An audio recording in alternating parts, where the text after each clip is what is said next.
Season మారింది కదా, వర్షం పడగానే ఈ పాట గుర్తొచ్చేస్తుంది కదా మనందరికీ.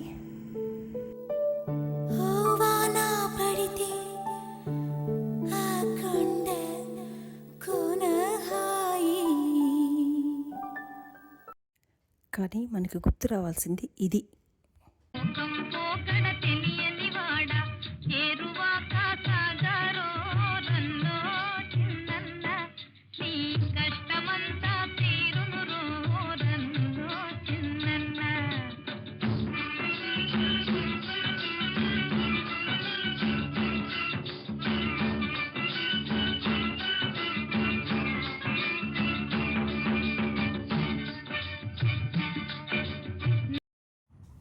ఇప్పుడు ఒక రైతు ఇంటి కథ చూద్దామా? అమ్మ చేసిన బొమ్మలతో చిన్న వీడియో. అనగనగా ఒక రైతు. ఆ రైతుకి ఉన్న కొంచెం భూమి కూడా బీడు భూమి. అతనికి 2 అమ్మాయిలు. ఆ 2 అమ్మాయిలు ఇలా కష్టపడుతున్నారు. వీళ్ళిద్దరూ జీవనోపాధి కోసం మేకల్ని కాచుకుంటూ ఉన్న కొన్ని వెజిటబుల్ మొక్కలకి నీళ్లు పోసుకుంటూ ఉన్నారు. వాళ్ళ అమ్మ కూడా 4 ఆవులను పెట్టుకుని వాటి పాలు అమ్ముకుంటూ జీవనం సాగిస్తున్నారు. వేడి నీళ్ళకి చన్నీళ్ళులాగా. రైతు కుటుంబాలు కదా, ఇలాగే ఉంటాయి. రెక్కాడితే కానీ దొక్కాడదు.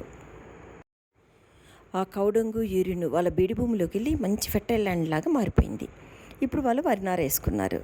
సో కౌడంగుకి అంత పవర్ ఉంది. మీరు కావాలంటే ఈషా వాళ్ళ సేవ్ సాయిల్ దీంట్లోకి వెళ్ళి చెక్ చేయండి వెబ్సైట్లో. కౌడంగు ఎంత ఎఫెక్టివో చెప్తారు. It can convert sand soil to fertile soil. పంట కోతకు వచ్చేసింది అనమాట. చూసారా, ఆ ఇంటి ఆవిడ డ్రెస్సింగ్ మారిపోయింది. ఎంత బాగుంది కదా ఇలా చూస్తుంటే. రైతు బాగుంటే అంత బాగుంటుంది. కుప్పనూర్పులు స్టార్ట్ అయ్యాయి. ఈ కాలం పిల్లలకి ఇవన్నీ తెలియవు. తర్వాత తూర్పారబోయడము. ఇంకా ధాన్యం ఇంటికి వచ్చేస్తుంది. ఎంత హ్యాపీగా ఉన్నారు కదా ఆ రైతు భార్య. మరి 8 నెలల కష్టం కదా. ఆ అక్క చెల్లెలిద్దరూ వచ్చిన ధాన్యాన్ని, అదే ఒడ్లని బియ్యంగా మార్చడం కోసం దంచుతున్నారు. అది వరకు రైస్ మిల్స్ అవి లేవు కదా. ఇదే ప్రాసెస్ బియ్యంగా మార్చడానికి. వాళ్ళమ్మ రవ్వ కోసం ఆ బియ్యాన్ని విసురుతోంది. ఈ విసిరే టెక్నిక్ని మన యోగా ఎక్సర్సైజ్లో చక్కీ చలాసన అంటారు. ఈ ఆసన it helps in PCOD problems and fat loss. మన వెనకటి కాలం వాళ్ళు అన్నీ బాగానే చెప్పారు. మనమే అవన్నీ మూలపెట్టి జిమ్లకి పరిగెడుతున్నాం. ఆ పెద్దమ్మాయి స్టైల్ కూడా మారిపోయింది చూసారా, డ్రెస్సింగ్ అదంతా. అమ్మాయి చల్ల నుంచి వెన్న తీస్తుంది. ఈ పిక్ చూడగానే మనకి చిన్నపట్టు మనం ఆడుకునేటప్పుడు చల్లా చిలుకు గొల్లా బామ్మ నడుము తిప్పు వయ్యారి బామ్మ అని పాడుకున్న రోజులు గుర్తొస్తున్నాయా? ఇంట్లో పాడి ఫ్రెష్ పాలు, కమ్మని వెన్న. ఆహా, ప్రాసెస్డ్ ఫుడ్ తింటున్న ఈ యంగ్ జనరేషను ఇవన్నీ మిస్ అవుతున్నారు కదా. 8 నెలల కష్టం తర్వాత వచ్చే ఫ్రూట్ఫుల్ రిజల్ట్లో ఉండే కిక్కే వేరు కదా. అదే పార్టీ చేసుకుంటున్నారు. సంక్రాంతి పండగ.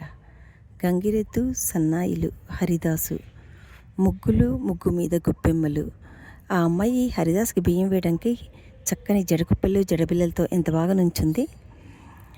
ఇంటి పక్కన గుమ్మడి పాదు వేసుకున్నారు. పైకి ఎంత పెద్ద కాయ కాసింది.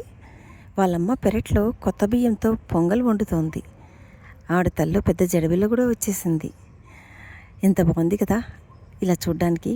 ఇది కదా లైఫ్ అంటే. అసలు ఈ బొమ్మల కథ ఎలా స్టార్ట్ అయిందంటే, మా అత్తగారు ఊరు తెనాలి వెళ్ళేటప్పుడు నేను కొండపల్లి వెళ్ళి బొమ్మలు కొనుక్కుంటూ ఉంటాను అనమాట. ఒకసారి వెళ్ళినప్పుడు పెద్ద ఎద్దుల బండి ధాన్యంతో ఉన్న బొమ్మ ఉంది. చాలా బాగుంది. ఎంత అని అడిగితే 5,000 చెప్పాడు. 10 years బ్యాక్. అమ్మో అని వచ్చేసాను. అమ్మతో షేర్ చేస్తే ఏది పిక్ చూపించు అంది.